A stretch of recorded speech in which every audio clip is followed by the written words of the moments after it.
राजस्थान में बदमाशों के अंदर हड़कंप मच चुका है। ये बात हम इसलिए कर रहे हैं क्योंकि भाजपा सरकार का गठन होते ही सबसे पहली प्राथमिकता जो है वो राजस्थान के अंदर अपराध कम करने के लिए बोली गई थी और अब भजनलाल सरकार के अंदर एंटी गैंगस्टर टास्क फोर्स का गठन किया और उस टास्क फोर्स के अंदर 8,900 पुलिस कर्मचारी और अधिकारी हैं जिनकी टीम बनाकर लगभग 7,900 जगहों पर जो है वो दबिश दी गई और इसके अंदर लगभग 6,568 जो बदमाश हैं उनको गिरफ्तार किया है। इसके चक्कर में जो बदमाश हैं उनमें एक तरीके से जो है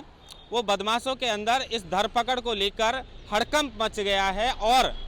इस हड़कंप के बाद अब बदमाश भाजपा सरकार से डरने लगे हैं।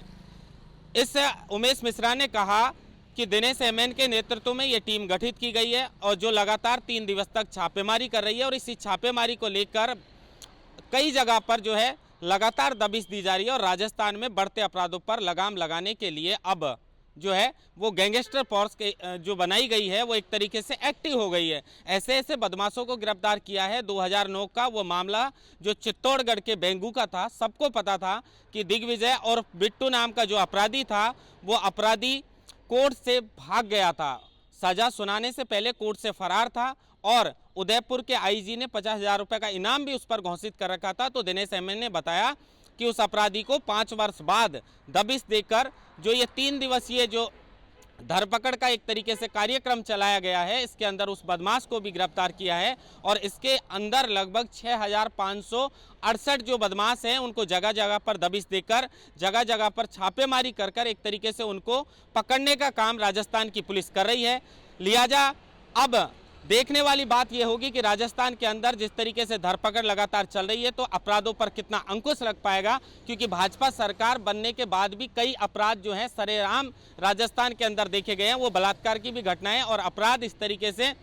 गोगा मेड़ी की जो हत्या की गई थी वो भी चुनाव के बाद की गई थी और अब जिस तरीके से उमा सुतार को कार से कुचलकर मार दिया गया, तो इस तरीके से जो अपराधियों के हौसले राजस्थान के अंदर बुलंद हैं उनको रोकने के लिए अब गैंगस्टर फोर्स एक्टिव हो गई है और इसकी कमान जो है वो दिनेश एमएन को सौंपी गई है और दिनेश एमएन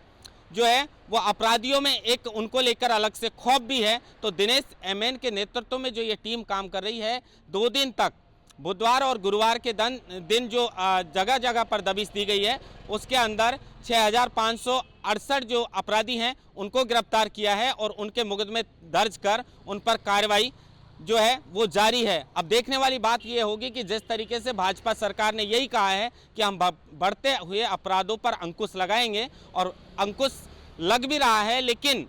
क्या सच में जिस तरीके से ये काम हो रहा है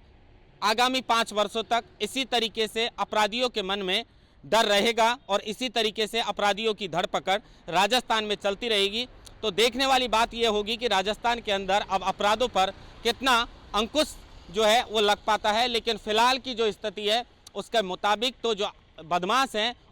उनमें एंटी गैंगस्टर फोर्स को लेकर और जो ये दबिश दी जा रही है इसको लेकर हड़कंप मच चुका है। महेंद्र वासोटा, TV9 जयपुर।